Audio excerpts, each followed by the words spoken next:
So section A class 5th English grammar. हाँ, तो इसमें क्लास 5th में CMS में कितने क्वेश्चन आते हैं ग्रामर के, वो दिए हुए हैं। ठीक है, सबसे पहला क्वेश्चन है none of the customers who bought the new camera from the shop were happy. जी, कोई भी कस्टमर जिसने इस शॉप से कैमरा खरीदा है वो हैप्पी नहीं है। उसके आगे डॉट लगा के क्वेश्चन मार्क बनाए। ठीक है, तो इस तरह के सेंटेंस में कोई भी हैप्पी नहीं है, वर हैप्पी। तो वरंट दे होगा कि वर दे, तो आई थिंक वरंट दे होगा। ठीक है, वर हैप्पी है। हाँ, तो वरंट दे भी हो सकता है, लेकिन वो इस केस में होता कि वर नॉट हैप्पी जब लिखा होता, वर हैप्पी लिखा है तो सब सोचेंगे कि वरंट दे होना चाहिए, लेकिन यहाँ पे नन ऑफ द कस्टमर, कोई नहीं हैप्पी है, तो नन जो है समझ लिए वो यहीं पे लगा हुआ है। ठीक है, नन माने कोई नहीं, तो ये निगेटिव का सेंस दे रहा है, तो पॉजिटिव का सेंस आएगा वर दे। ठीक है, ओके। हाँ, तो इसमें बस क्वेश्चन टैग्स लगते हैं। क्वेश्चन टैग्स यही होते हैं, अगर इधर पॉजिटिव सेंस है तो इधर नेगेटिव सेंस आएगा। तो यहाँ पे पॉजिटिव सेंस है, नेगेटिव सेंस है, नन लगा है ना, नन माने कोई नहीं, तो इसलिए यहाँ पॉजिटिव आएगा। ठीक है, तो ये वर्दे सी वाला ऑप्शन सही है। I must deal with the problem of leaking tap immediately as, मुझे तुरंत जो टोटी लीक कर रही है उसको तुरंत सही करना है, इस प्रॉब्लम को सॉर्ट आउट करना है।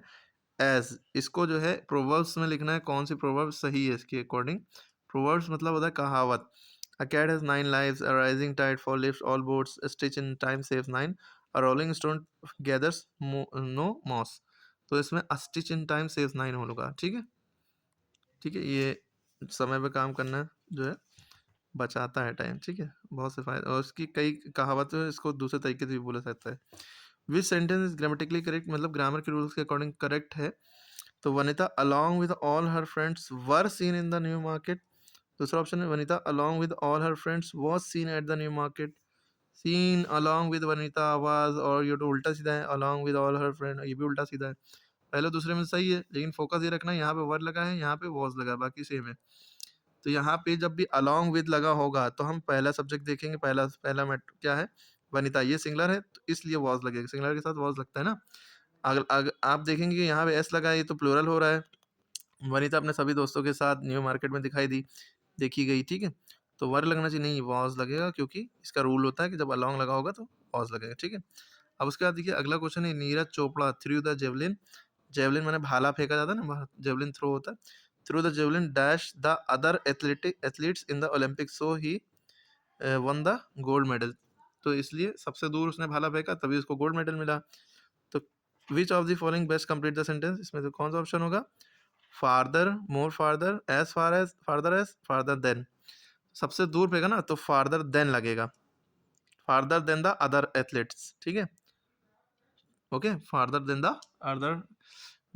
Neeraj Chopra threw the javelin farthest of all भी हो सकता है, लेकिन फार्देस्ट वाला सही नहीं है, फार्दर देन है, फार्दर देन लगेगा, देन वाला। ठीक है, देन जरूर लगेगा, क्योंकि जब कंपेयर किया जाता है तो देन लगता है। ठीक है, तो ये किसका पैटर्न है, CSSL। ठीक है, इसके बाद देखिए इसमें पैसेज आता है, उसको पढ़ के इसके क्वेश्चन आंसर होते हैं, इस तरह से वो देने होते हैं। ओके, इस तरह से ये इंग्लिश का पेपर आता है, पूरा पैटर्न है CMS में, पूरा इस तरह से पेपर आता है, पूरा मीनिंग इस तरह से लिखना होता है। ठीक है, देख लें, फिर इस तरह से पोम आएगी, पोम को पढ़ के इसके भी आंसर देने होंगे। पोयम नहीं पढ़ते हैं, पोम पढ़ते हैं। ठीक, इस तरह से देख लें किस तरह से पेपर आता है। फिर उसके बाद देखिए इस तरह से आएगा, लाइक दिस। फिर आई थिंक ये पैसेज है, पढ़ना है, उसको आंसर देना है। ठीक है, पैसेज ही पैसेज भरे पड़े रहते हैं इसमें, स्किल डेवलप करना चाहते हैं। अब इसको पढ़ लिएगा, ये पूरा पैटर्न है CSL का।